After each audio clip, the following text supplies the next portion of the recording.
I'm Calvin Austin III, wide receiver for the University of Memphis. It's Anthony Sane for Sports 66 Mornings. This is Rodney Williams, tight end for the Denver Broncos. This is Tommy Haynes. This is EJ Manuel, and you're listening to Nocapsports. With Nocapsports. And the Nocapsports. Nocapsports, three of the hardest grinding brothers in the business.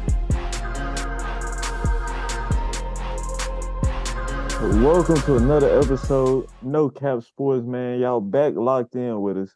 And to start out, Vance, let me ask you something, cuz early today, I got a phone call. Nigga said, what you doing? What you got on? So I want to know, when you call your niggas, how do you normally start? That ain't what I said. That is not what I said. Wait, hold on, Vance. Vance, did I say a name? That's not what I said. Did I say a name? Nah. That isn't. So that's an admission of guilt right there. Thank you. No, it's you literally asked me that question. I just said they had it on Jesus. That's all I'm gonna say. They had it on Jesus. Nah. Welcome back though, Nick. How the trial go? I mean, bro, it wasn't even a trial for real. Like, you ain't drinking the water, did you, fool? In Mexico, I mean, you think I'm not gonna drink water, fool? It should be going bad for folks down there. But, I mean, all their water be bottled anyway. But it wasn't a trial for real. Like, the team I've been talking to, they was like, we want to see you play in the game. So I went down there and played in the game.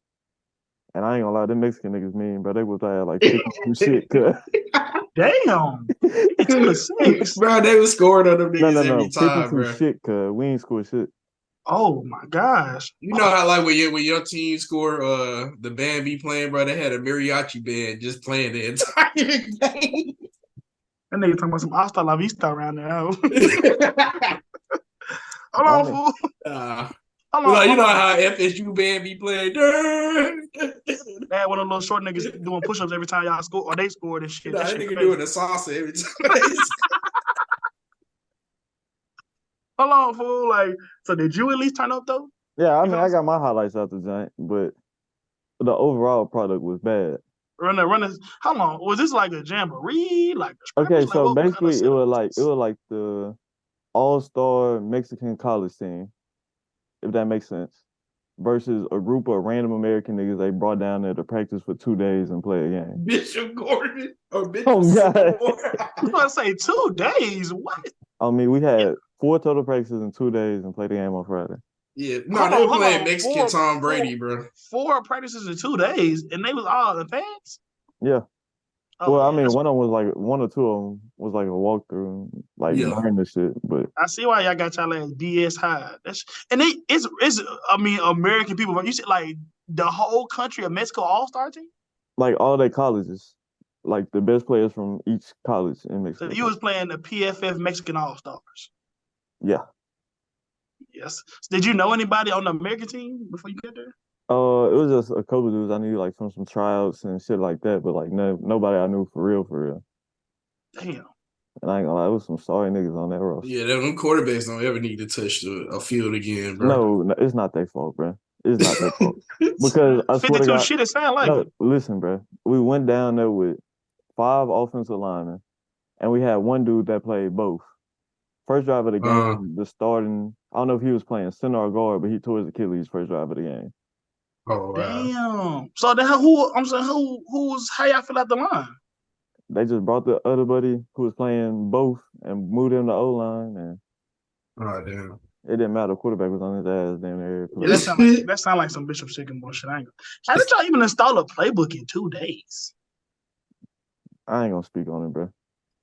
Yeah, I ain't gonna speak on it. Well, they just had route trees. Y'all just ran route trees. Man, niggas are drawing that shit up on the football in the huddle, fool. Yeah. Niggas call pass plays by the route. So he'd be like 1974, and that's your route. Out loud for the defense to hear? I mean, the quarterback got to run to the sideline every play. Oh, no. Oh, yeah. You might have dodged a bullet, big brother. I ain't gonna lie. That shit sound crazy. That sound like some BS. Because I just listened to the Raw Room shit when they had the the BS high nigga on there. That sound exactly about. Did y'all have equipment, nigga? I mean, everybody brought their own shit for the most part. Oh, so no. No? Okay. Well, yeah, it sound like you dodged a Mexican bullet there, buddy. Not gonna lie. Bro, have you seen the stadium, cuz? The stadium, I felt like I was gonna play the Super Bowl, cuz. Oh, wow. Like, the stadium was beautiful, cuz. Like, the John hold, 25,000. It was at least like 10 to 12,000 in the game. At the For game. real? I swear to God. Just for y'all to get that, what that nigga in Drumline saying? Spanking that ass, spanking that ass. Yep. That's crazy. And I like. And then So, after the game, I had to give away gloves and all kind of shit. Yeah.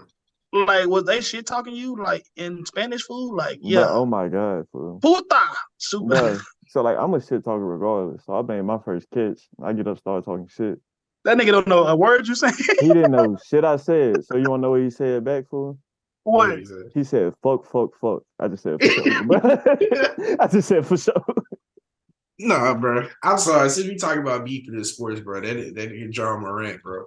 Like, That the shit is so dude, stupid. what that high schooler, bro, he need to drop his nuts and tell his mama that this is pointless. He should have been did this. Try to get money out that nigga, bro. Like, come on. God. Now that is not that shit is not P at all. And look, Josh, he was supposed to be cold in high school. I ain't gonna lie. Like he went to Oak Hill. I'm just looking. He I at think he got a Sanford now. Stanford now. Yeah. So Pointless. I mean, that ain't really no problem that incoming freshman, like a college coach want to deal with an incoming freshman that's not, you know what I'm saying, a 4-star, 5-star guy. Yeah. So yeah, I probably agree with you, Vance. And it's like, hey, Jeff Coggin said this too. Like it is pretty sad to where Memphis, you got like so much backlog of matters and issues that really need to be addressed, and we've gone through 8 hours of pickup basketball etiquette I saw that, yeah. with John Morant. Like it's just like, yeah, it's He punched the boy one time, bro. He should have never tried to square up with him. You lost, take your L, bro. And I'm saying it like it wasn't unprovoked. You threw the ball at his head. Like, yeah, it's but he went to St. Georgia, so it's like you want to act tough till it's time to do tough guy stuff. So I feel like he ain't never gonna get respect in the city ever again. For like sure folks in not. Memphis gonna know who he is. I ain't gonna lie, fool. I hate for him to pull up to like Hadley or any of them outdoor courts in the summer, bro. Yeah. It might get ugly. Yeah, bro. They throwing the ball straight. That's like, bro. He literally is a snitch, bro. Like literally, that's not what literally. He is because it's crazy because even when it came out, you can't like he was a minor, so you're not technically supposed to know, but like everybody knew. So I'm sad the nigga got the same namesake as me. That shit crazy. I mean, it's just wrong with it. It's just wrong with the name. So it's all got some bussy bros. Okay, we'll edit that one out, sir. That was too far. So yes, after off of that wildly inappropriate comment, like you said, Nick, we're getting into some music type of. You feel what I'm saying? Yeah. So yeah, it's crazy. It's already December 12th when we record this. Depending on how Nick feeling about editing, y'all might get this before the end of the year. Y'all might not. Hey, chill, fool. Chill. My bad. So I'm just saying it's been a year in music, honestly, especially in hip hop. The latest that hip hop album reached number 1 in Billboard history with I think Uzi's album was the one that eventually got to number 1. Young Boy dropped approximately 87 projects because he's been on house arrest most of the year. Drake dropped twice, I believe. Her Loss, For All the Dogs. Dirk dropped twice, I think. What's this? Sorry for Just Getting Healed. My bad. And for me, I know what y'all probably gonna say, but I really don't care. Most impressive, I feel like guy at the top that stayed at the top, Jermaine. You watched it. So that's the end of this week's episode. Bruh, make sure y'all you gonna let me talk? You gonna let me hold on, brother? Josh is going to be going to physical mental treatment. So yeah, please keep him in your prayers. And I thought Jermaine Cole. Jermaine Cole, I am, sir. If this nigga would ever let me continue my segment, so that would be great. You watch the guy that's hottest out right now. Regardless how you feel about him, he's the hottest out right now in this shit. You watch him on his album. You do a song with Dirk, which you feel what I'm saying. We can debate, bro. No, it's not. Like I said, we can debate the not even validity of the song, but like the quality of the song. But that's also a guy I feel like that's probably in that top 3 right now between Dirk, Baby, and Young Boy. So yeah, he said he wanted to do a song with Young Boy. He's not beefing with Young Boy, who Young Boy beats with everybody. So that's pretty cool. A guy that came into 2023 at the top and maintained his spot at the top, I would go with Jermaine Cole because, like I said, he didn't release a project, but like the quality, bro, the quality is, he did not miss for me in 2023 on anything that he was on. So that was What was your favorite bar from him this year? Or your favorite verse? Probably the first person shooters. I ain't gonna lie. If I had to go through all of them, like I said, I don't got a real comprehensive list right here on display. But even like the joint he did with Summer Walker, From Cold with Love, like that's like top 10 in my replay of 2023. So like, nah, he I said for the big dogs, like Kendrick ain't dropped. Trying to think. I mean, Drake dropped twice, but we said Baby didn't drop an album. Kendrick a big dog. Okay, I mean, get outside of your sphere, sir. People in this space consider Kendrick Lamar to be a big dog still. So Right, stop acting stupid.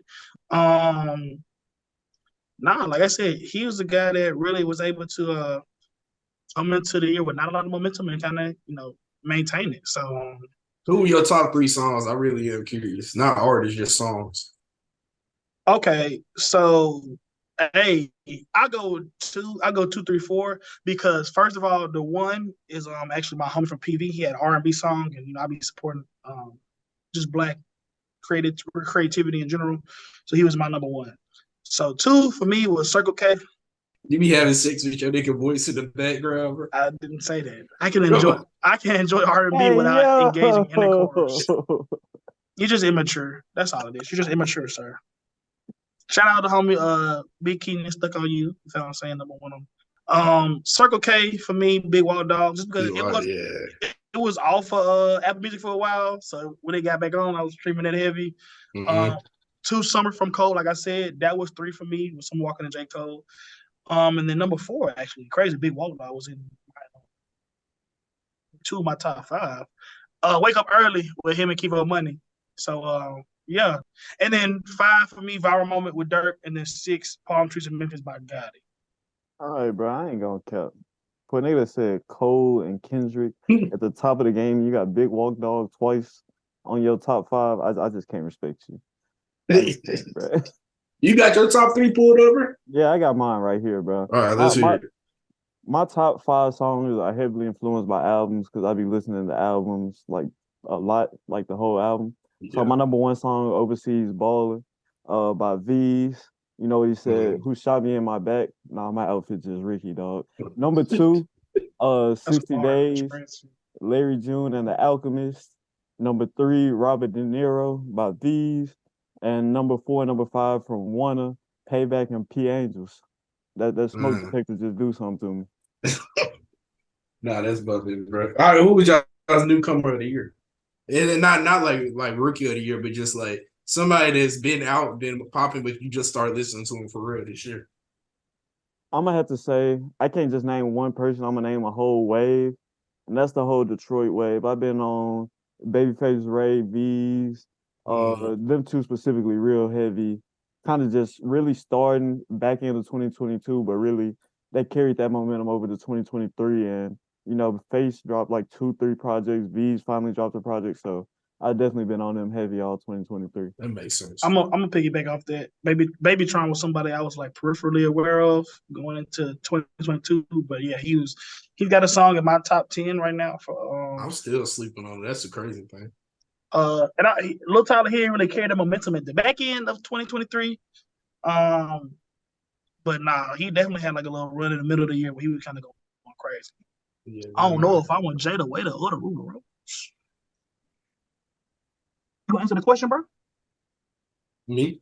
Yes, my own question? Yeah. I got you. For me, it was definitely Rod Wave. I ain't really just feel pain until like recently, just having to pay bills. It's so many bills, bro. It was like Turks and Caicos, and instead of girls, it's bills for me, bro. It's just I had real world problems, bro. I was a suburban kid for the longest, but he hit my top 10 this year. Yeah, he probably would have been top 5 if it was the entire year, but this last album was so bumping, bro.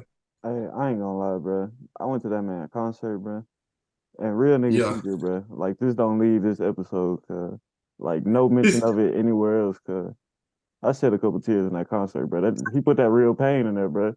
Bro, he inspirational. Oh God, bro. Y'all niggas need to wipe y'all coochies a little bit. Y'all said the nigga who listened to his nigga 1 billion times to get his streams up. Hashtag support black creativity, brother. You know what I'm saying? If you can't relate, then I understand.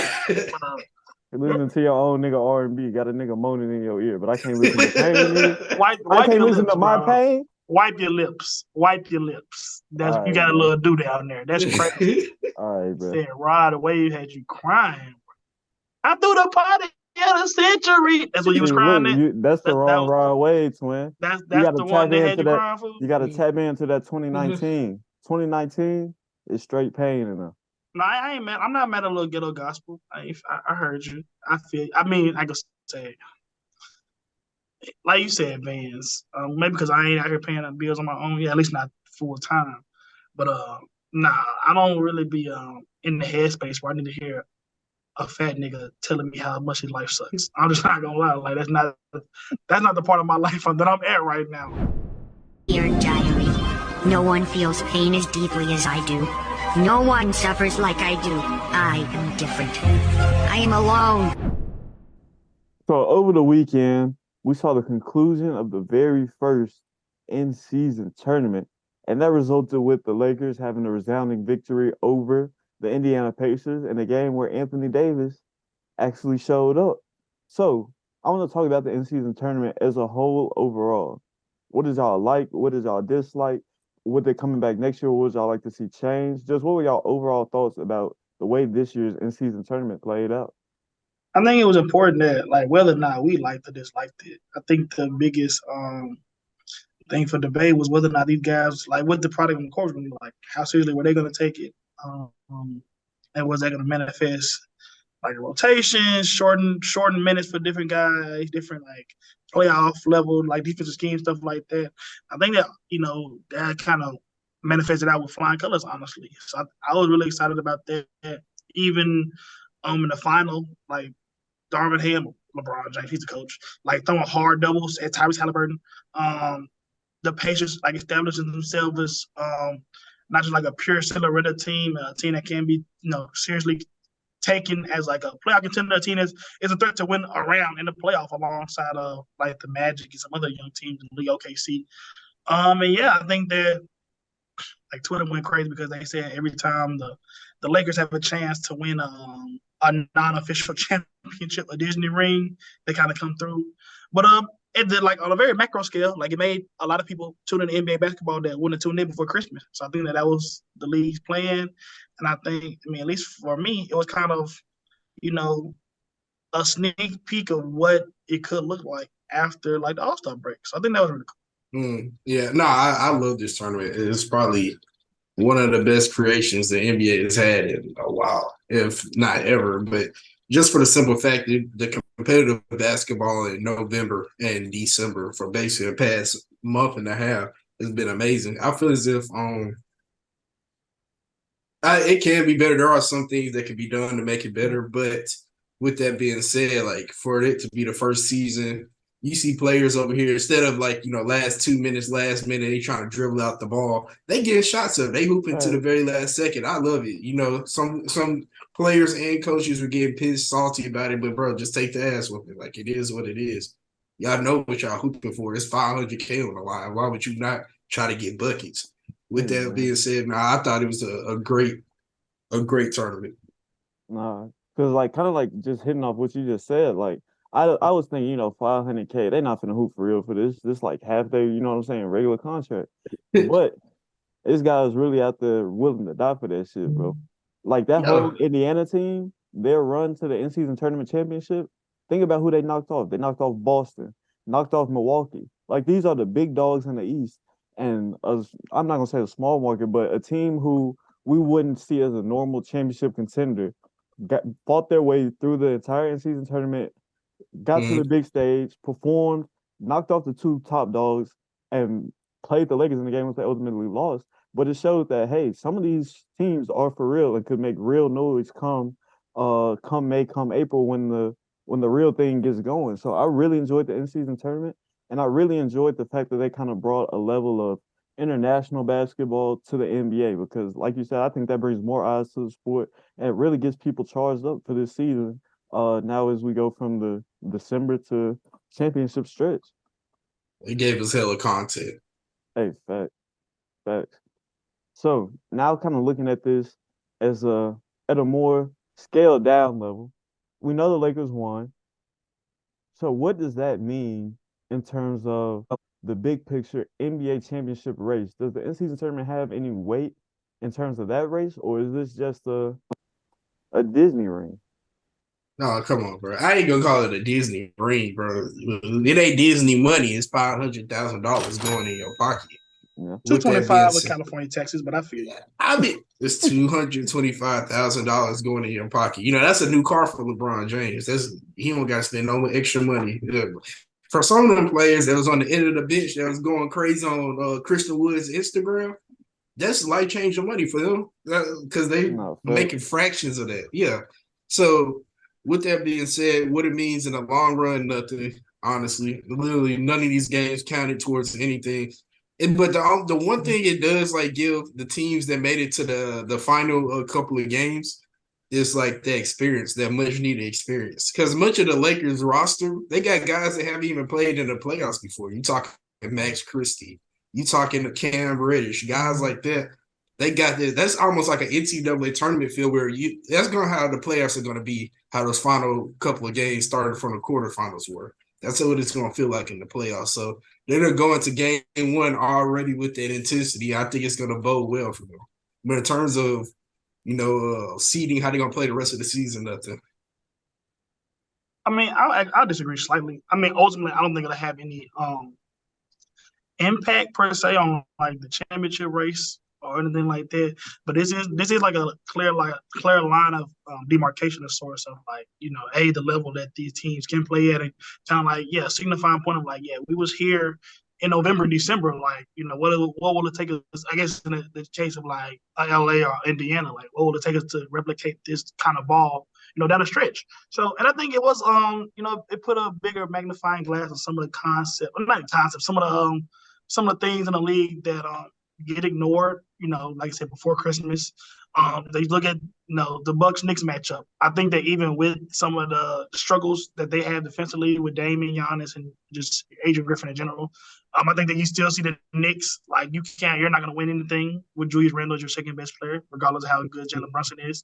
I think that, we still got to see the Suns and the Lakers. We got to see the Suns at full strength. But, they were playing. That was like a playoff level intensity game. I think that they was one missed call away from them going deeper into the cup. We see the Pelicans at their full potential. Well, I would even say that because Zion's fat, and even when they beat the Kings, he didn't really do anything. So they were at the top of the West last year, and I think that they get an in shape Zion with Ingram and Hawkins and CJ McCollum. Like they could be dangerous. So I think, and then on the Kings for the back end, a lot of people got better in the West, and they didn't. And I think they kind of showed it in season tournament. So I think that's just kind of like a clear line of demarcation in terms of where teams are at in November. You can kind of compare this to like January, February, and see like where we gotten better, where we gotten worse, and what do we kind of need to do to to close out this playoff runs. Yeah, and I think one of the biggest things or the biggest takeaways from this in-season tournament, kind of like Van said, is that the experience these players get in these high tempo, just intense environments. Because if you look across the two teams that made it to the in-season tournament championship, yes, they had stars that carried them in Tyrese and AD and LeBron, but just look at how the role players stepped up throughout the entire first half of the season and got better and improved. And additionally, on top of that, coaching played a big part in this in-season tournament, as opposed to a 7-game series where you have time to go back, make adjustments, come back.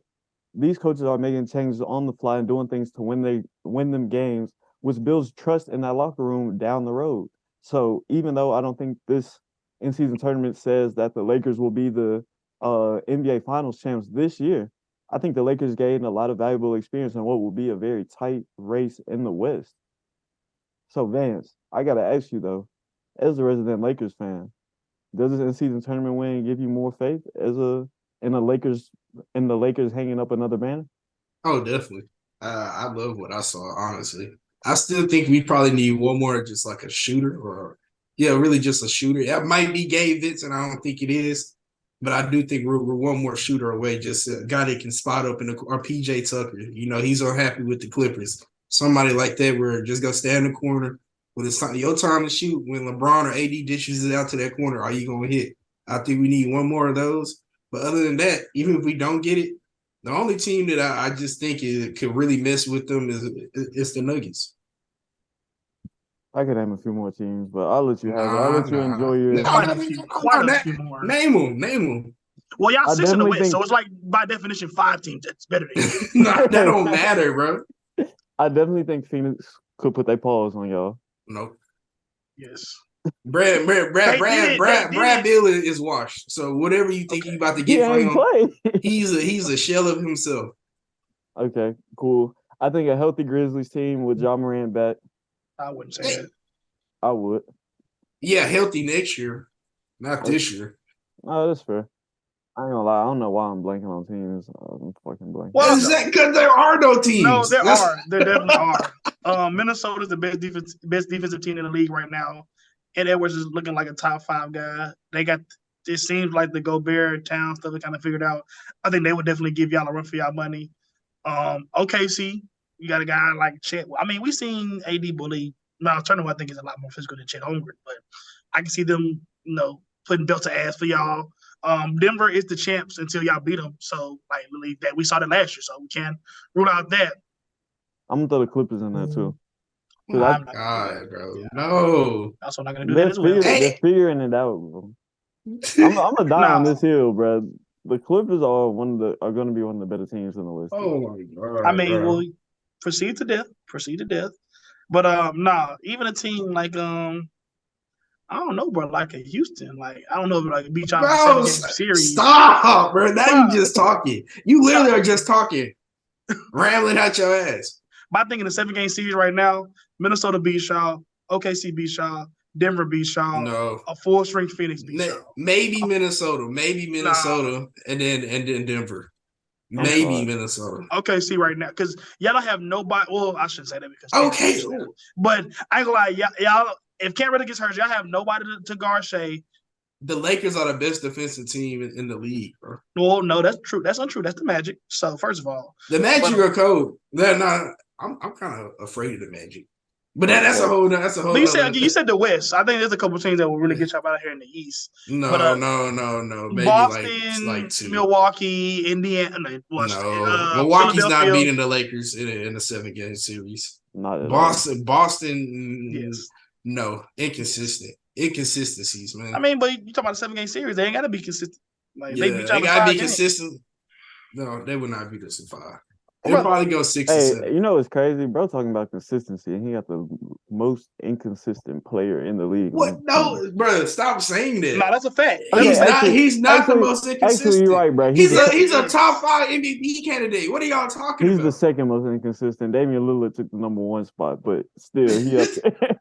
Bro, he's a top 5 NBA candidate. How is he inconsistent? We're talking in circles. He's only missed 1 game. Like I can't let y'all just hate him. But he's limped in all 12, only all 20. Hey, that 9-9, like we said in the group chat, bro. That 9-9 performance after the 40 and whatever he had Saturday is gonna hit like crack in the 80s tonight. I mean, bro, you're talking to somebody that actually, I had under 26.5 points for him, so I was the biggest hater of anybody.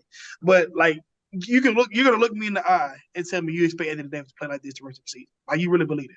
Yeah, until you get hurt, brother. You didn't no need to add any other extra sauce on the question. Yeah. Playoff time come. He the best big in the league, not named Embiid or Joker. Braun and a shaky AD. Look where it's got you right now, 6 in the West. Which, considering that I don't think LeBron is a cyborg, actually, I don't think he's going to continue to do this, especially shoot the ball as well as he did in the NCAA tournament. Like, you feel what I'm saying? Y'all are there to got. Considering that John's coming back at some point.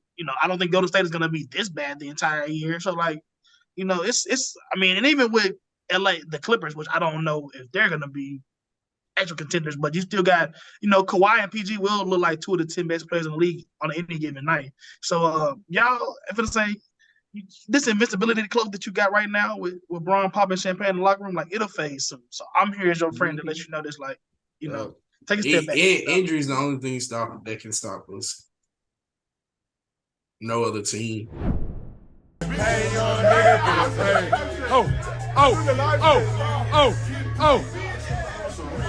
Hey, Tell me what we got, Chris. We got a chip. We got 500K. 500K, nigga. So going off of pros, we're gonna get into some of this college hoop action. It's been a pretty crazy college basketball season already, honestly. Purdue has lost. Gonzaga's lost. I ain't gonna lie, fool. We came here to talk about Memphis. Fuck Zach Edey. Fuck all them big white boys at Gonzaga. We here to talk about them Tigers, gang. Wow. Well, okay, sir. And Kyle Filipowski some shit too. I'm gonna throw that in there. Well, he don't need to be because Arkansas beat Duke, and Duke needs to look good so that Arkansas win can sneak back into being a quad one win. So, whatever you feel about him, he needs to at least do some hooping. So no, like Nick Ruley said, yes, we're here to talk about the Tigers basketball. I feel like that it's no longer even controversial to say that they should be ranked. They have 2 wins over opponents that were ranked. In addition, another SEC win that's starting to look worse and worse in Missouri. But the AP college poll for basketball is like whatever until I feel like the turn of the year because it's just the sample size is pretty small. But no, it's pretty disrespectful that we can't get Memphis in the top 25 considering they was 26 before and now they're like with the receiving votes the way it plays out, they're 30. And considering Texas A&M is still ahead of them, and that's pretty crazy, honestly. But even outside of that, there's a lot of not even a lot. The Jordan Brown situation, kind of concerning. It would be a little bit more concerning if you didn't have a guy, Naquan Tomlin, supposed to come in behind him. But yeah, we know how Penny worked the portal this year, this offseason, and Jordan Brown was supposed to be one of those foundational pieces. He even started every game that he was here for Memphis. So, but nah, even when he came back, he looked like he was out of shape. Wasn't really the presence protecting the rim and around the rim that you would have expected from him outside of that Missouri game. Apparently, like according to the sources up close to me, like he just up and quit. They said he was sick, but that's because they were just kind of covering him and saying that he just stopped showing up to practice. So that's pretty concerning, especially in a guy in his last year of college basketball, where it's not like you're gonna be able to go anywhere else and play. Like you literally just quit just because you were done with college basketball. So that's pretty concerning. But I feel like we're at a pretty season-defining moment for the Tigers. Where talk about this Texas A&M win that they got in College Station, a quad 1 win against a top 25 team. After losing to Ole Miss, who was unbeaten still, and getting blown out by Villanova, they just needed a little bit of a shot in the arm. But also the addition of Naquan Tomlin. He was in the form last night on a visit. It was pretty interesting that he got dismissed from K-State like that because it was, I don't want to say only, but it was only a bar fight, and we've seen guys at this level be kept in the program for far worse. So, and a lot of people around the K-State program expected him to be able to rejoin the team at some point. And he was even with them less than 2 days ago. So it was a pretty quick turnaround. Not only was it just a bar fight, he got disrespected. Somebody called him the N-word. See, I mean, but unfortunately, not something that's too surprising coming out of the middle of America, Kansas. So no, it's as a guy that was the second or third best player on an Elite 8 team last year, was going to be their best player coming into this year, and kind of slides right in where Jordan Brown allegedly leaves it because he's not his from Memphis' side, his status with the team hasn't changed. It's a lot more shaky now, obviously. But he's still enrolled at University of Memphis. He's still on the roster and all that. But Naquan Tomlin comes right in until you need size on the glass. You need some rim protection. And even with a healthy in shape Jordan Brown, he does both of those way better than him. So you talk about a Memphis team that was love Malco. But I don't think just health-wise and ability-wise, I don't know if you wanted him going out there as your starting 5 the rest of the year. Really like Nick Jourdain, but also a guy that isn't a super physical presence on the glass, at least not for 40 minutes. I think he's good at especially the 2025. But you didn't want him as your best big. So no, Penny said before the season that he left a scholarship open for a reason, and this is the best case scenario for this. So I think that with this addition, talent-wise, with all of the guys, I think it's inarguable. This is one of the top 25 most talented teams in the country. You had a guy like Naquan Tomlin. This is similar to getting a DeAndre Williams back. This is in terms of their impact. I think that this is probably Andrew George, one of the top 15 most talented teams in the country. And I think you holding your head like this? My elbow's itching, fool. I'm sorry. You know Bet. what they say about your elbow itching for? No, I don't. You want to inform me? Live? They say if your elbow itching, your bitch cheating. I don't make the rules. Bro. That's just what I heard. I ain't never heard that one. Sorry. I done seen. Okay. Just whatever. Regardless, like I was saying.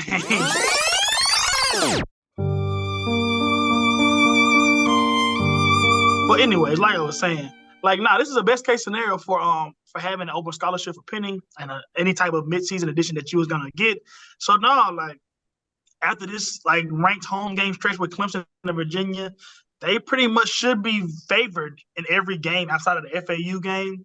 So you're looking at a team, 7-2 right now.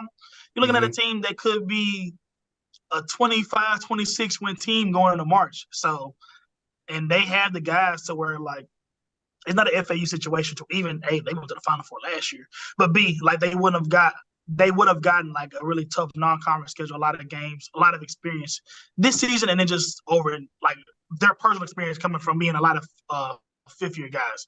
So man, I'm really excited, and I think that even with Tomlin coming in, we haven't seen the best basketball from the Tigers team, which is a lot considering they just beat the ranked team on the road. Yeah, no, I feel the exact same way because honestly, I was feeling skeptical about that Texas A&M game. I didn't know if they could win that, let alone the spread was plus 7.5. I thought they would cover that; it would be close, but for them, they really dominated that game, and it started with David Jones. Man, the dude is a dog. Not only he got a strap for real, bro. Bro, and he ain't always been like that. That's the crazy part. Yeah, no, he came out of nowhere. He said Penny gave him the confidence, though. So whatever Penny been doing with that whole entire team, he's been doing a great job. I think Rick Stansbury adding him to the coaching staff was really big for the Tigers as well. Especially you guys got a head coach. Somebody said it basically. He's had a head coach and the assistant coach the past 3 years with Rick Stansbury, Frank Hay, Larry Brown. Yeah, Larry Brown. So past 3 years, he's been going ham. I think just having that assistant coach as a voice next to you, man, has really helped Penny a lot, especially getting into the tournament. With that being said, man, David Jones, gotta keep going back to David Jones, but the dude, not only American Player of the Year, he has to be an All-American, if not first team, definitely second team or honorable mention. The way he's hooping, first half of these games, he's covering his spreads. Literally, his spreads on Prize Picks be 13.5, 14.5. He dropping 20 in the first. So it's just with you got David Jones, then you got Cornelly, he's coming along. He had a couple of shaky games in the Bahamas, but other than that, he's been flawless. He's been exactly what we needed, somebody just to man the ship. And so with that, you got great point guard play, you got a scorer. Like you said, the Jordan Brown situation is disappointing. It's just people thought we was getting somebody that you could actually throw it into for the first time. It's just probably Austin Nichols was the last dude we could actually do that. That was almost 10 years ago. So, but it's disappointing. But this guy that we're getting and Tomlin, I watched he can take guys off the bounce, off the dribble, and he can shoot the ball. And I like what I see from him. Really, all we need for him is just rebounding. That's been the one Achilles heel for the Tigers, and he's giving us 6 rebounds a game, so you really can't ask for more. Yeah, and just to kind of echo both of y'all, I got a lot of faith in this Tigers team. Looking at the addition of Tomlin, and just the way Penny constructed this roster. Because if you look at the rosters from the past few years, we were skewed a lot more younger, but now the majority of this roster is fourth, fifth-year guys, and that experience plays out in all of these games. You look at the battle for Atlantis, you take on Michigan, you take on Arkansas. Both those games had crucial minutes late in the second half where those guys stepped up and made plays. And in situations similar, we see guys with no disrespect to these guys, but guys like Alo, Amani Bates, not being able to step up to those big moments, especially not early in the year. But this year, Penny comes in with a veteran team, a veteran coaching staff, and I think it's paid humongous dividends for this entire Tigers program, and hopefully we can finally reap the benefits in March once the tournament comes. No, and I think that we came into the year with the expectation that this could be Penny's most experienced team, the team that could be most prepared to win games in college basketball. I think that's manifesting itself out. you have to be able to pivot in college sports in general, football, basketball, with the different player acquisition has changed so much, even since Penny got into his role in Memphis. So that is, again, we've said it before, but that's to be commended for him to be able to switch recruiting strategies so quickly. And at this point, like a guy like David Jones could play himself onto an NBA roster because, like I said, the shooting was the main thing for him that he struggled with, and he does everything else. He can defend other team's best player. He can facilitate. He can handle the ball. He can be a guy that can get on the glass and rip and run, and he has like NBA size at like 6'5", 6'6" on the wing. So no, I think that it can be twofold to where these older guys that a guy like JQ that's been off NBA radars with injury, with whatever kind of up and down this ticky-tack situation has been going on. But you have like a resurgent final year at Memphis, a place that's produced NBA talent before, and you can kind of reinsert yourself into that draft conversation. So I think David Jones needs to be a guy. Like, I don't think that you can argue at this point that there's 60 better NBA prospects than him right now. And I think for a guy like JQ that's been a little bit up and down, but had 2 really solid games. An A&M game, and then even the Ole Miss game, he was good, even though they lost. So I think that like a guy with this amount of talent, that even you talk about coming out of high school, these were 5-star guys, and they're not wrecks to be abandoned. I think that if Penny can prove himself to be kind of a place that can be a reclamation project of sorts, a land of misfit toys that he can put together, I think there's a lot of guys like that in college basketball that would be attracted to him. All right, so they got 3 more non-conference real tests coming up. I want to know, what do y'all think is going to happen in these next 3 games? They got 4 more non-conference games before conference play starts, but the next 3 are the big ones, the big boys, the Power 5. First one, you got number 13 Clemson's coming in on Saturday. On Tuesday, you got Virginia coming in. They're number 21 in the nation on Tuesday. And then after that, the next weekend, you got Vandy coming in. So what are you expecting out of those 3 games? Or what are you hoping for to see from the Tigers? Yeah, I'm definitely hoping to see a 3-0 clean sweep as the Tigers get ready for conference play. I think you win these 3 games, you pretty much ensure your destiny come March. I think Memphis could realistically come out of these unscathed. The biggest test will definitely be Virginia and Tony Bennett. We know what he likes to do on defense. And it'll be interesting to see how Memphis's patented transition style matches up with more of a Tony Bennett half-court game. And I think that'll be the biggest test out of these 3 games. But I still trust in the firepower of Memphis and the defense of Memphis to create those transition opportunities and find a way to win that game. Yeah, I'll piggyback off that. I think 3-0 is a hard ass when you got. I don't even think the Vanderbilt game is a question at this point. Although, like I said, they lost Ole Miss, so anything's impossible. But I think, I don't know, depending on how quickly we can get Tomlin in, I think that'll be a big factor in the He's not Clemson game. eligible till next semester. But see, then they said that because he graduated yesterday. I mean, you got to be enrolled in classes and stuff. Class don't start till early January. I mean, it's a thing. Like, if they can get him, what I've heard, because he graduated, he's immediately eligible once he gets enrolled. He don't have to be in class. He has to be enrolled. He can be enrolled and not have no class and be eligible. So if they can do that before Saturday, which again is a stretch, but again, from what I've heard, not impossible. That'll be a big factor in the Clemson game because Clemson has a guy, PJ Hall, I think, who's probably their best player outside of Joe Girard, which is crazy.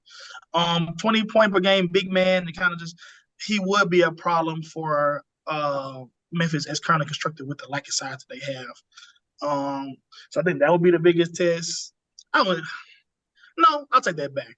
Like Nick said, I think that just the coaching prowess of a guy like Tony Bennett, and like he said, the style they play, slow down, very meticulous, very rugged defensively for a team that's already struggled in half offense creation. I think that could pose a bigger threat. But I think that with both of these teams, honestly, Virginia has a common opponent in Texas A&M, so I think that'll be I think we beat them by the same. No, they beat Texas A&M by 12. We beat them by 6. So that'll be an interesting barometer to see, how we can measure up against the top of the ACC right now.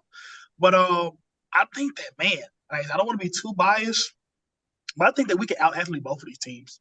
I think that we're more talented. I think we're deeper, especially in a team like Clemson, who's leading sport right now. Joe Girard, who I had a lot of experience with last year at Syracuse. That's not a guy that you really want as having your best guard on your team. I think that with the pressure that we provided, just the length that we can even provide, like David Jones, Javon Quinterly, Jaquan Walton, they could put Joe Girard in jail. Honestly, Yeah. so I mean, you saw what we did to Wade Taylor. Wade Taylor, he's a the lot better best than player. Joe Girard. Yeah, and I think, it's even with Penny, like even last year versus A&M when they came to the Dome, like I don't know if it's a particularly bad matchup for them, but Wade Taylor has not played well against the Tigers. So whether it was a bad matchup or just like the kind of stuff that we can do defensively when we lock in on a guy, we've done a good job of cutting the head off a snake. So I think that. I expect this to be Clemson, honestly. Virginia's a little bit different because I can see them. I like Beekman. I think that he could give us a problem defensively and offensively. And also their guy, Eric Dunn. I think that's his name, Eric Dunn. Like they're Mr. Switchable, do everything defensive guy. Like, yeah, they can really frustrate us in a way. They could frustrate us in a way defensively that we haven't been frustrated this season. Like that could be like a 60 to 55 type of ball game. And I don't think we're equipped to win that as currently constructed, but we'll see. So I think that for me, 2-1 expectation, 3-0 would be impressive. And I think that depending on when we can get Tomlin in the fold, and I mean, he's not a guy like even like Jordan Brown's body type. Like you could clearly see that it was he can put on weight quickly. Ryan Dunn, I think that's what I said. Not say Eric Dunn. Ryan Dunn is Virginia's like meant to do everything in like NBA prospect. So no, like I said, I think I expect 2-1 honestly, but I wouldn't be surprised at 3-0. And then we'll just have to see. I do want to see Penny matched up against a college basketball mastermind. Not a guy that he can recruit better than, not a guy that he can out-athlete, which I think they'll still do that. But, like, can he measure up when Tony Bennett throws the defensive adjustments out in the second half? Will they be able to get David Jones the ball in the second half, which has been a struggle for them recently? Yeah, so he lost to Chris Beard because he got out-coached. He got out-coached the first 10 minutes of the Texas A&M game, but then he came to his senses. I mean, yeah, but those Chris Beard got to keep his hands off women, but that and Buzz Williams are the type of coaches that are on par with what he'll be facing against a Tony Bennett. But I think that both of those teams, Ole Miss and A&M, have more offensive firepower to combat some of the whatever that Virginia won't have. So that'll be a good measuring stick, I think, for me. And and I say this all the time with Syracuse because we're not that good, but you can still learn in a loss. So like we lose to Virginia, but we can shoot 45% from the field. We can put up 70 points. I think that's still something to be taken. That like you said, even if he gets out coached and we lose the game, being able to produce offense, especially half court offense against like a college basketball defensive mastermind, like it's something to take away from it. Bye-bye! Fuck you! Fuck you! Talking about Memphis basketball and talking about Memphis, a famous line from Aubrey Drake Graham said, "I'm in Memphis smoking blacks, trying to act like I'm enjoying them." So as we transition to our next topic, we're going to be talking about NFL teams and how much they should be panicking right now. And the way we're going to talk about how much they should be panicking is, if you ever been in a stressful situation or seen somebody in a stressful situation, just found out that girl got pregnant, maybe just got the pink slip, just got laid off from work, especially if they're a melanated hue, they probably going to pick up a black and mild. So on the scale of 0 black and milds obviously being no need to panic at all, to 5 black and milds being, oh shit, it's time to hit that red button, we're going to go through these NFL teams and try to determine how much panic should be there. So we're going to start off with the most recent game that we saw, and that's the Philadelphia Eagles, who played Sunday night and absolutely got, I'll say, embarrassed by the Dallas Cowboys, a game where they did not score an offensive touchdown. The only touchdown came, by the way, of Jalen Carter on a fumble recovery touchdown. So, looking at this Eagles team, like I said, lost on Sunday to Dallas, which followed a Week 13 embarrassment by the San Francisco 49ers. How panicked should the Eagles be right now? Yeah, man. No, it's definitely a Three blacks and a half, definitely.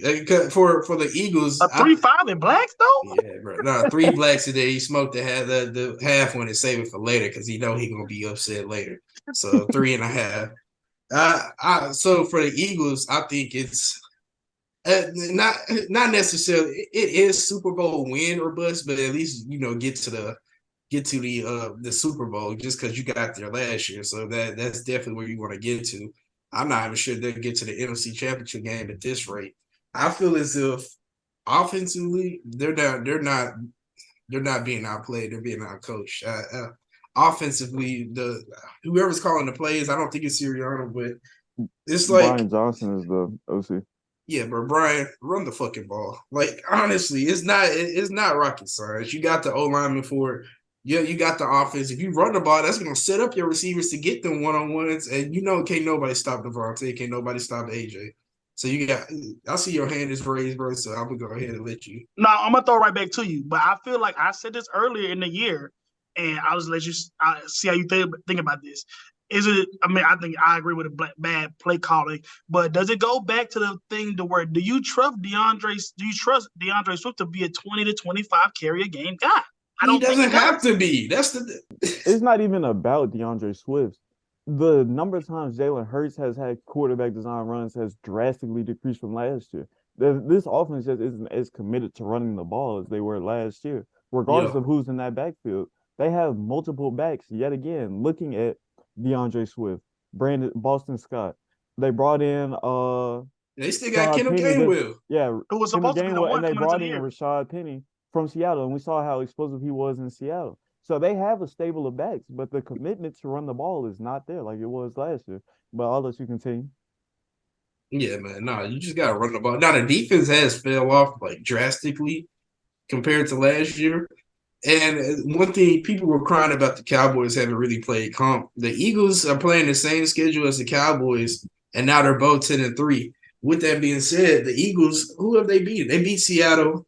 They beat the Cowboys at home, but it's like if you're not going to have that home field advantage, at this point, they can be beaten by anybody. If they got to play anybody in the playoffs, I'm not – they might be the favorites. I'm pretty sure every game is going to be a toss-up. Instead of last year, you knew they was going to run through them. You knew they was going to run through another team. And then once they played San Francisco in the NFC Championship, San Francisco didn't have a quarterback. And that's the only way they're going to beat San Francisco is if somebody's injured. Yeah, I'll go next. And I'll say I think this Eagles team is at 4 full black and miles. Hold on. I don't think y'all understanding how tough it is. I see what y'all going, but 4 black and miles a lot, bro. That's a lot. It is. And the Eagles have a lot of reasons to be concerned. You play arguably the 2 of the top 3 teams in the NFC in back-to-back weeks, and you get your shit spanked in back-to-back weeks. Obviously, there's a problem. If you look at the defense, to Vance's point, this is a defensive unit that has fallen off compared to last year. Last year, they led the league in sacks. This year, instead of leading the league in sacks, they're the second worst pass defense in the league, giving up 29 touchdowns and over 3,600 yards through the air. You're not going to win a lot of games, especially in this pass-happy league, giving up that many yards and that many scores through the air. On top of that, like we mentioned earlier, this offense has lost its rhythm, lost its mojo. Yes, A.J. Brown went off for that streak of 100-plus yard games. Yes, this offense is still loaded with a ton of weapons, but it doesn't matter if they're not utilizing the right way and if the play calling isn't in sync with what's happening in the game. Last year, we knew the Eagles to be a big, physical, nasty team. That was their identity. This year, I just don't think they have an identity, and that's a reason to be panicked 13 games into the season with the playoffs on the horizon. If this team doesn't know who they are, there's no way they're going to find a way to make it back to the Super Bowl, let alone potentially lose in the playoffs.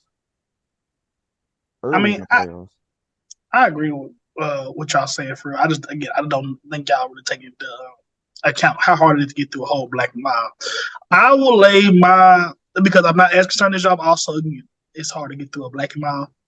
I'll lay my panic meter at about 2.5. They definitely listen to that Rod Wave in the car on that second one, but they able to get themselves together before they start crying and put it out. You feel what I'm saying? Yes, while they have taken 2 very bad losses recently, especially I shouldn't say especially the Buffalo one in their crib. I feel like it's worse than what the Cowboys just did because A, it's away, and then B, the Cowboys, they've been getting some momentum, and they beat them in a way that you kind of expected to beat them with the offensive output. But we can't be prisoner of the moment. They did just go into Kansas City and beat Kansas City, so we can't I don't feel like they can't beat good teams is valid. Yes, Kansas City isn't as good as they used to be, but you're not going to say, you're not going to say that going in an Arrowhead and beating Kansas City is not a quality win. So. Like I said, I think that they beat a quality team, and Bradbury slipped bad, Slayer slipped bad. So the defense isn't what it was last year, but it's not a thing of they don't have the capacity to be what they were last year. It's just like you said, the play call. I feel like they still got. I feel like the best 1-2 duo in the league outside of Miami. When you got AJ Brown, Devontae Smith. They still got that illegal ass tush push. They still got, again, the capacity to run the ball with the best offensive line in the league. And 3 backs that have been starters in this league. So the capacity is there, but they don't look the best. I think for me, what lowers mine down a little bit, and I feel like a big deal of their success in the playoffs is going to be in that 1 seed or that 5 seed. Which right now they're in the 5 seed, but if you look at the schedule they have, you look at who just took the 1 seed from them, Dallas, y'all. Vance, y'all play at Buffalo. I mean, quality team and a hard place to play. At Miami, which again, hard team to play away, versus Detroit, who's again been slipping a little bit, but also a 9-3, 9-4 team still. And then Washington, who that's the easiest game they'll have out of that stretch. But Sam Howell got the Eric Bieniemy touch right now, so you feel what I'm saying? It's up in the air. Versus Philly, they got their toughest game maybe at Seattle, who we don't even know if Geno Smith's going to be healthy. Then they play Arizona and the Giants twice. So I don't know if Tommy Cullen's going to be able to do anything with Philly and them. So just because giving up over 3,600 yards at this point in the season, I think Tommy DeVito might be a little bit all night. I don't see that. Again, if somebody's close to the Syracuse program, it's a reason why he couldn't be the guy, Garrett Shrader, that's not going to be an NFL guy himself. And like even the way they just won against Green Bay, it's like, I mean, I was upset because I had to have a touchdown with Tommy DeVito, so he proved my black ass wrong. But I don't see that as a guy that you're going to consistently win games. So even in the down in the dumps that Philly is right now, I think they'll take both of those games. So just looking at the schedule that y'all got remaining, I think that Philly will reclaim that top spot in NFC. They're going to be the 2 seed, though. Why is that? San Francisco not losing again. Well, let's see who they got. That's a good question. You're right. Because they don't get to buy the 2 seed, huh? Correct. Nope.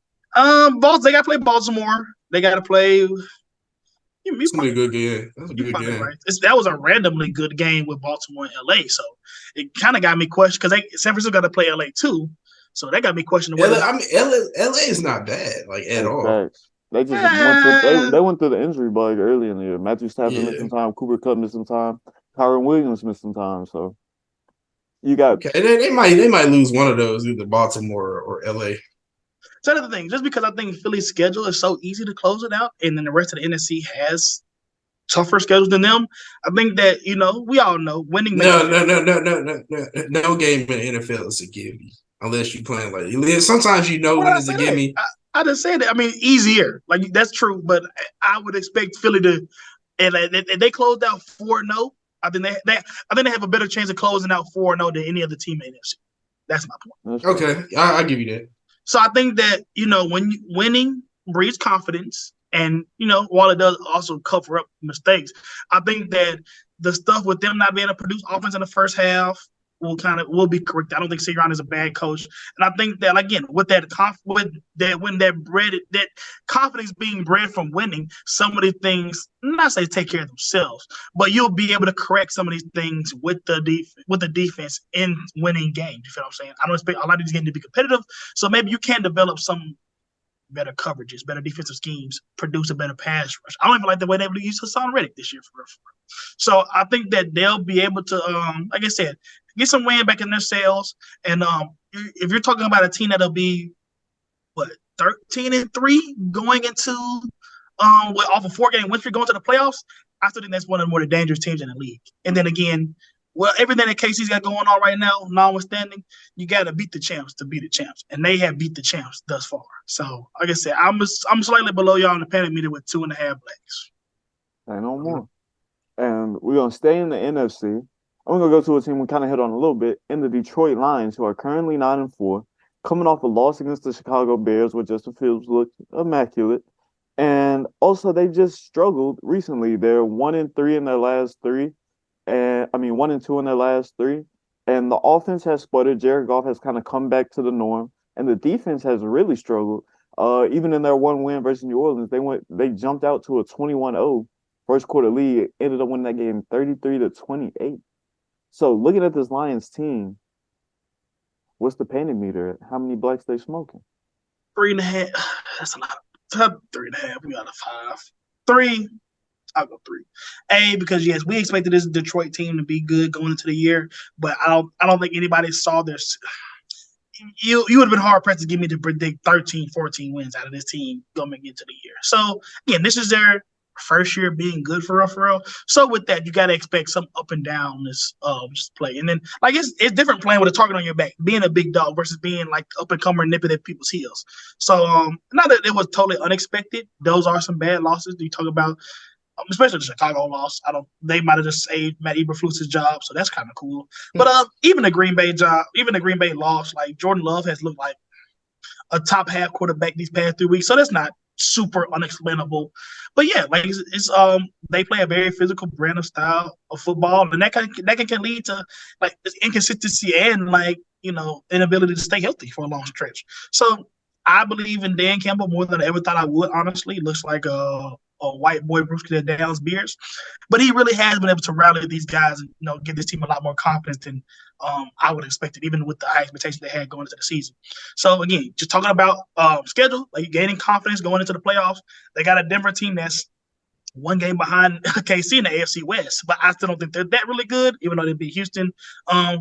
2 games versus Minnesota, which looks like they'll be Jay Jetta's list, so that kind of whatever. And then a Dallas team. So if they can get out of here with 11 wins, I don't think that anybody would be mad at that, considering their history. And I just think that they're one of the more well-rounded team in football. They got Montgomery, they got Gibbs, they got Goff, who again isn't somebody that you want to. He ain't Mahomes in terms of like laying everything out for him and had him make plays, but he's got weapons. He's got Laporta, looks like the best rookie tight end. You got Amon-Ra. Josh Reynolds looks like a Gabe Davis, what up, though, version in terms of being a solid number 2. And yeah, we know about the defense with their ability to stop the run. And the only thing I really is missing, I guess, is like a true lockdown corner for them.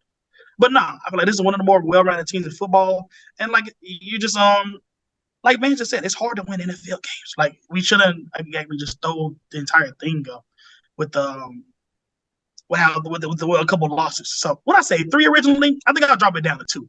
Yeah, man. No, so you said 2, but we're talking about the Detroit Lions. This really should be 0. There's no pressure on them to do anything. They haven't done shit in 20 since I've been alive. Maybe have they even won a playoff game? No, they've been in one, but yeah, shit. They gave the Cowboys their first playoff win. So anyway, man. So with the Lions, I would say 0. But then, Josh, you kind of hit on it. They got 4 games left, and they probably going to be the underdog in 3 out of the 4. And so I think all they got to do is win one more, and at the very worst, they'll make the wild card. And so with that being said, I'm a bump it up to just 1. It kind of sucks that you're not going to be they're probably out of the conversation for getting the 1 or the 2 seed. They're going to be stuck there at the 3 seed, either the 3 seed or the 7 seed, one of the 2. With that being said, probably 1, just because if you get to the 1, that means you the 7 seed. You stunk it up these last 4 games. You probably only won 1 out of the last 4. But in terms of panic meter, you're making the playoffs. That's a good starter point. Now you're going to get to, all right, what do we got to do to become a championship contender? Which some people still think they are championship contenders. They're just going through the same rough stretch that Philly's going through right now. No, facts. And so for me, I think I'm going to put the panic meter at 1 because last time we saw a Detroit Lions 10-win season was in 2014, bro. So, like we said already, they're 9-4. They're 1 win away from cracking that 10-win mark. But I think this is a team that came in with just aspirations of making the playoffs. And as long as they make the playoffs, I think they're there and they're in perfect position to do so at the top of their division. But I will say this team has some major concerns if they want to come back next year and be a better team, looking at their pass rush, a unit that has only racked up 28 sacks in the bottom 10 of the league in sacks, not getting a lot of pressure on opposing quarterbacks, and that's been a major problem for this Lions team. And that in turn exposes their secondary, like you said, Josh. They don't have a lockdown corner. They have a lot of guys who are good, and that leads to them giving up a lot of passing yards, over 3,100 on the season. Additionally, the offense has had its ups and downs with Jared Goff. Right now, he's in a down, but for the most part of the year, he's played some really good football. So I still have a lot of faith in this team to close the season out strong, especially with Dan Campbell as their head coach, very aggressive. And this is a team that has an identity, and I don't see that changing over the last 4 weeks. So that's why I'm only giving them one. And I think this team has a lot to be proud of and to continue to build on as we go through these last 4 weeks and head into the playoffs. I mean, these last four, they got the Broncos, Vikings twice, and the Cowboys. What you think? What do y'all think the record will be? I think a smooth 2-2 to 3-1. I think that's the range they're gonna be in. I would say I'll go with a split just because you got the Josh Dobbs experience, so then they'll probably lose to Dallas because Dallas is super hot right now. But no, I think that 2-2, and you talk about 11 wins with Detroit. I don't know. I do feel when y'all say that this team has kind of been thirsting for playoffs, any type of success, but it will be, I feel like, slightly disappointing if you start off they had the best record in the league for a couple weeks. They started out 5-1.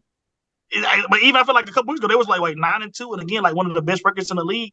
So to have that success for that a sustained amount of time in the regular season and not win a playoff game, I feel like would be slightly disappointing. No, I agree for sure. And so next we're gonna switch over to the AFC. And Monday night we saw a crazy game, boy. So let's talk about the Dolphins and where's their panic meter at right now. Because this is a Dolphins team that obviously has a lot of hype, has a lot of offensive playmakers, but they've struggled in two particular areas: winning on the road and winning against teams with a winning record. However, on Monday they faced the Titans team, which is admittedly in poverty, and lost. So where is the panic meter for this Dolphins team? I'll jump it off to be in the AFC Easter. I would have said 1 before this Titans game. Obviously, I think Will Levis played a little bit over his head in that comeback victory, but that was an inexplicable loss. That was me closer to 2.5 than I would have been, just because I think with the way Buffalo has been so up and down, I don't think there's a realistic chance of them falling out of that 2 seed for the playoff race. So I think that they're pretty much solidified with where they're playing right now. But man, they all the explosiveness that they got on offense, it just didn't. They 2 of the touchdown pass last night. That was pretty weird. And you talk about a team gap between talent and what they play to on a week to week, and that's Miami to a T. They got all the talent in the world. They got the Manning, they got Waddle, they got Hill. They got Achane back, who didn't even crack 50 yards. Shout out to my parlay. But no, he just for me, physical football wins in the playoffs. And this is one of the least physical top teams in the NFL. No, now you bad, Captain. What you mean? The offensive line is whatever. We're talking about Mike McDaniel. This is a team that starts with zone running. Everything that just because they have running.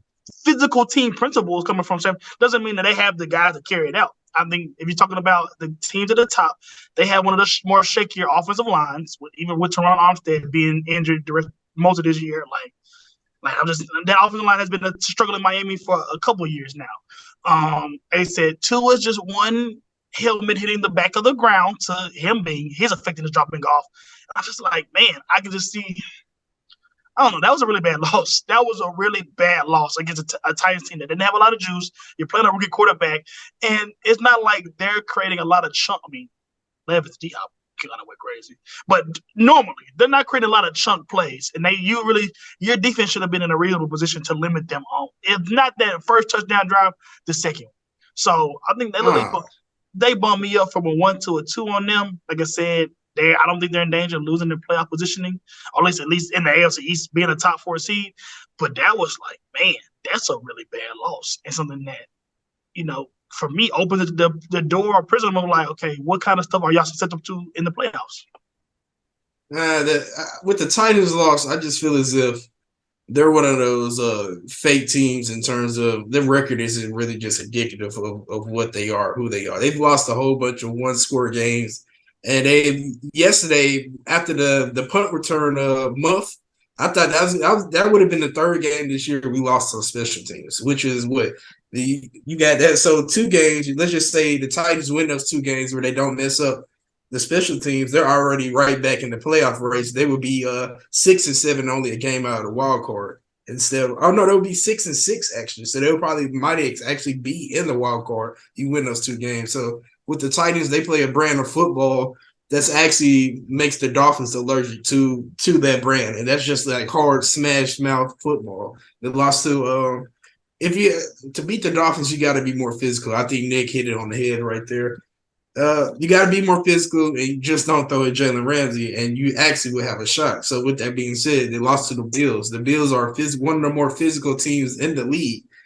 Then the other loss was to the Eagles, one of the most physical teams in the league. Titans, they're known for their physicality led under Mike Vrabel. But in terms of panic meter, they're making the playoffs. I'm pretty sure you want at the very worst get to the AFC Championship game. So in that terms, I'm probably just going to stay with a 2 right now. I'm leaning towards the 3, but I'm going to stay with a 2. Like you said, Josh, they're going to get the 2 seed. That's okay. Most likely they're going to be at home. They're probably going to face off against a solid team somewhere, maybe like a Steelers or Cleveland, or that's a physical team. So when they win that first wild card game, it's going to be a toss-up. It's going to be really close. We're going to find out what they're about. So right now I'm just going to say a 2 because they're in the playoffs and they're going to be at home. But, the pressure's going to be on them and not the wild card team to win that game. And so for this Dolphins team, I'm gonna have to go with a 3, bro. Because if you look at their season as a whole, they do not have a win versus a team with a winning record. None at all. And then you compile that. Well, I'm about to say they beat Denver. I think Denver has a winning record. Denver's 7-7, I believe. Yeah, they're 7-6. Oh, yeah, because they just beat Houston. So I feel what you're saying, though. Yeah. So, like I said, the Dolphins don't have a win versus a team with a winning record. As Vance alluded to, losses against Buffalo, Philadelphia, and Kansas City, teams who people would consider, especially Buffalo and Kansas City, at the top of the AFC race. And I think if you just look at the loss against the Titans, I just think that was a fluky loss. Like, I'm not going to hold that loss against them. That's something that 766 other teams would have won in history, and they lost. That's just a fluky-ass game with some fluky-ass shit happening. So I'm not even going to dive too much into that particular game. But the reason I put the Dolphins at a 3 is because I don't have a lot of faith in them if they don't secure the number 1 seed in the AFC. If they would have won on Monday, they would have secured that number 1 seed. We saw this team in the playoffs go to Buffalo and look absolutely terrible. You keep Miami in Miami, they win games. That's simple. And with them being outside of that 1 seed, I think there's a lot of concern. And then you add on top of that injuries to key players with Jalen Phillips being out since the Jets game. Their pass rush has drastically worsened since he left. And then, of course, the injury to Tyreek Hill on Monday night. We don't know what it is yet, but losing Tyreek would be a major blow to this offense, as we saw in the game. In that stretch from the second quarter till mid-third quarter, when Tyreek wasn't there, the offense was not moving, and Tua looked like a shell of himself. So I think these Dolphins have some real concerns, especially if they want to consider themselves one of the big boys in the AFC and make a Super Bowl run. So that's why I got them at 3, Black and Miles, bro. Mike McDaniel's going to have to put that vape down and pick a black up, bro. And so last team we're going to go over in this panic meter, the Kansas City Chiefs, bro. Coming off Mayday. Facts. Mayday. The whole carton of them shits. No cap. Coming off a Super Bowl victory, they've lost back-to-back games for the first time since I don't know when, and they are 2-3 6-4 in their last 6. What's the panic meter at for these Kansas City Chiefs? Bro, five black. Just just give me the card, the whole card. Literally. Like for them, if you put Pat Mahomes on the New England Patriots, that's the Kansas City Chiefs, bro. The offense. Okay, come on, man. The receivers are ass, bro. 33 drops on the No, season. don't even do Jacoby Martin. No, he's not even there. Right. Yeah, that sounds about right. 33 drops on the season. Yeah, bro. It's ridiculous. Literally, Vantez Scanlon lost to 2 games prior. He dropped that deep ball against the Eagles. Then he dropped another deep ball against I forgot who they even played last week, but they lost to them Green too. Bay. Yeah, to Green Bay. That was a flag. That was a flag. Yeah, it was supposed to be a PI, but either way it goes, he should have sold it more, so it was his fault. Last week, Tony, what are you doing? That you learned that in Pee Wee football. Check with the line judge. And bro, he checked with the ref, but didn't look to make sure. I saw the video. He looked over, but didn't make sure that he was on side. So like, what are you even looking for? Like, idiot, man. I see why. Even as inept as the Giants are a receiver, I see why they gave him up. I really do. Yeah, no, bro, it's just a freaking idiot. And now they're only a game ahead of the Broncos, who look better than them in all facets of the game. Broncos already beat them once. I'm pretty sure they got to play again. No, they already played twice. They already played twice. And so they split? Yeah. Okay, so they got won the first matchup. So, I mean, it's pretty scary. Broncos look like one of the best teams in the AFC right now. And so I'm pretty sure I'm not even sure with the way the Chiefs wide receivers are playing, they're not giving him anything. Kelsey's been on and off this season. He was on this past game. But with that being said, you know what? It's hard to bet against Pat Mahomes. It's like betting against Tom Brady, man. But I think this year you just gonna have to. It's a bad year for the Chiefs. They'll retool in the offseason, but not this year. It's not happening this year. Yeah, like man, I'm doing it like a cigarette pack. Hit the bottom of that thing, make sure they good on there. So wake that nicotine up. No cap. Wait till get all that wacky Becky in their system because I like that, man. Actually, like you said, you take the Patriots and you put them in red, and you put Pat Mahomes at quarterback. That sounds about right. Because I am for one not able to. I should say not. Very hesitant to bet against Pat Mahomes myself. But again, we're getting more and more evidence that this Chiefs team is not going to be able to just be him and Kelsey ball out and go. And it's crazy because that defense is legitimately a top 5 defense, and that hasn't been the case in past years. So you would think that would counterbalance the lack of receiving threats. But man, they just been so bad. I don't think I've ever seen a receiving corps single-handedly sink a team like this. I'm not gonna lie. You had guys like Sky Moore that shout out to me in fantasy. Drafted him. He has been a bust. Wasted fucking draft pick. Literally. Kadarius Toney has continued to do Kadarius Toney things, so that's cool. Even a guy like Clyde Edwards-Helaire, who they took in the first round, even getting replaced by Pacheco last year, they need anybody that can catch the ball and run. And he's looking a little chubby, not gonna lie. So he's not able to do that either. So man, it's the whole card. And I think that more than us ranking them, I think that the outburst that he had after the Toney play is kind of indicative of that. Him and Reed. Yeah, they could be mad at the offsides and be mad at the ref and be mad at Toney, but I think they really just reached a breaking point with just how frustrating it's been to get somebody outside of Travis Kelce to consistently do the right thing at the receiving corps. I think that frustration that they express is more indicative than anything. In terms of what we can see from the outside looking in. So if you're telling me that 2-time Super Bowl champion, I don't know how many rings Andy Reid, 4 rings combined between Reid and Mahomes are reaching their breaking point, I think that's very indicative of the level of concern this Chiefs team should have. Yeah, and I'm gonna go with 4.5.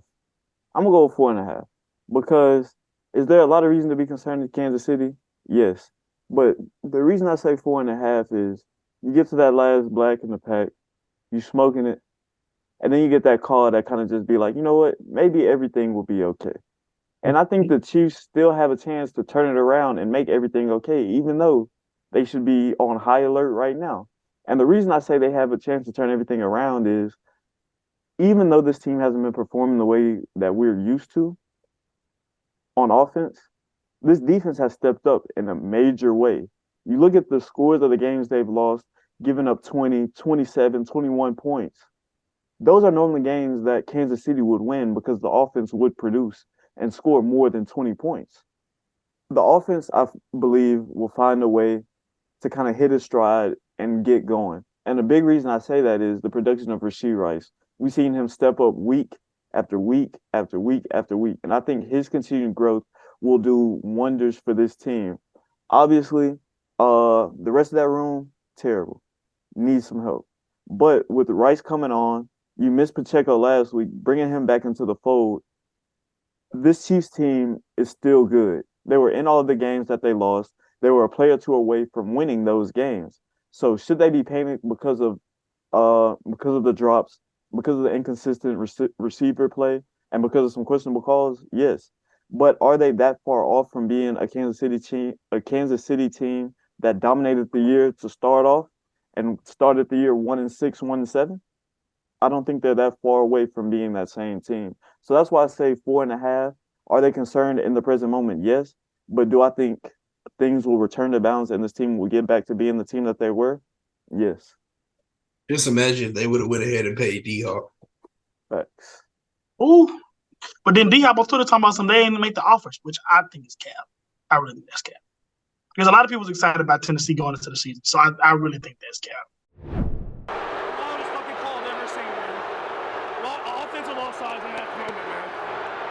Fucking terrible. And so, of course, another episode of No Cap Sports, another edition of Game Balls.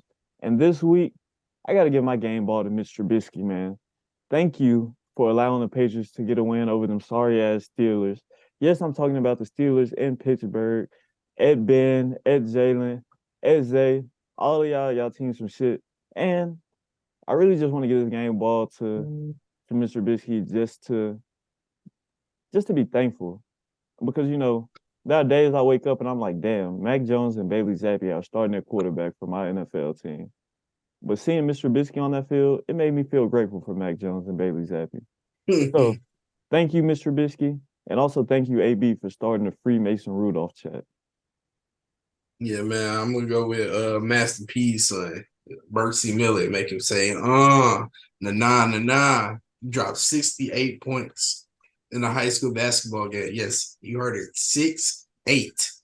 And so on 28 for 38 shooting, man. 28, he got 28 for 38, dropped 68. His team won 104 to 44 plays for Notre Dame. He's a University of Houston recruit, man. That's incredible. 68 points, Mercy Miller.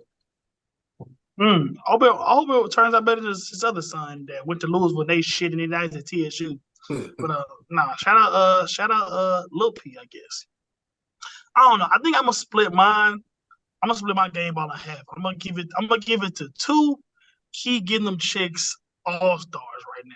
Honestly, one, the homie Big Otani, you feel what I'm saying? 700 M's. That's crazy. But also, bro, only taking $2 million a year. He better than me. I was about to say, literally, one of the best moves of tax evasion I've ever seen. Like he's shitting on Bobby Vanilla right now with he gonna be getting tens of millions of dollars as like an 80-year-old man, which is crazy. So he deserved it, but man, that's just a lot of money. That's a lot of money. But also, he gonna split half of that game ball with Monty Williams, who's committing highway robbery in Detroit, which ain't unaccustomed to crime. You supposed to come in with one of the youngest, most talented rosters in the NBA. Ain't no way you supposed to have lost 20 games, bro. Yeah. And again, with the highest paid coach in the league, brother. Episode of No Cap Sports. The pieces are there. I think Kate Cunningham's an all-NBA guy. I think Jaden Ivey at the very least should be starting. Man. I don't know why that's going on. He had a quote. There was a quote that came out from one of the post-game press conferences last night. He just figured out how spacing works in basketball. That's kind of crazy. So yeah, you are literally stealing money from the city of Detroit. And considering that Detroit is once a city that the entire city declared bankruptcy, I think they need every dime that they can get. So you are sucking dry the Detroit proper economy. So good for you, Monty Williams. So yeah, shout out to Monty and Big Otani for taking that shit to Thank you, Mr. Trubisky. Yeah, bro. And also thank you 20 games. so many different ways. On me.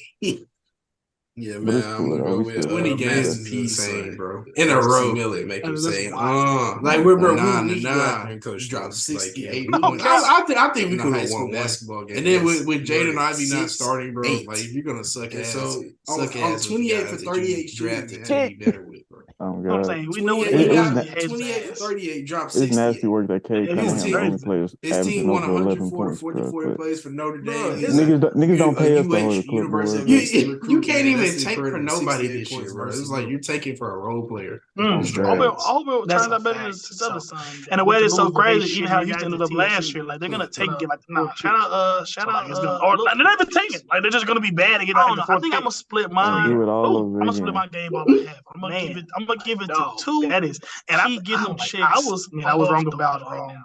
Honestly, San Antonio, like the being able homie to Big kinda, like, Otani, you backdoor feel what I'm into saying? the 700 M's. But man, I thought that was team That's K crazy. being But back. also Bro ain't Ivy with taking $2 Duran. million a year. He better than I me. thought they was. I was about to say, look, Yeah. One of the like, best we beat them. moves The of Grizzlies Texas beat Invasion them. I've We're ever not bad. seen. We suck Like, about taking, y'all right he now. shitting So, on man, Bobby like, Vanilla whew, right now with like how that is, like he gonna be getting tens that of is millions of dollars like no the what up though No energy cap. which is going crazy. on with So Monty. they He deserve deserved, maybe but, they need to go back to man, the that's old just a days lot and of just money. start like That's a lot have a of fight in the crowd or But something. At least get also, some energy. he gonna split half of that Like game it's ball pretty with Monty. it's pretty bleak out there. Highway robbery All in right. Detroit, which ain't And unaccustomed to so crime. with that, Like man, you supposed that's to another episode of you No supposed to Cap come in with Sports. one of the Make youngest sure y'all like, youngest, most comment, talented rosters subscribe, in the follow us on NBA. the socials, Ain't no way you supposed to have lost and 20 games. shit. Yeah. And Let's fuck again, with with it, the man. highest paid coach in the And with league, that, brother. Like we out of here. like the pieces are there. I think Kate Cunningham's an all NBA guy.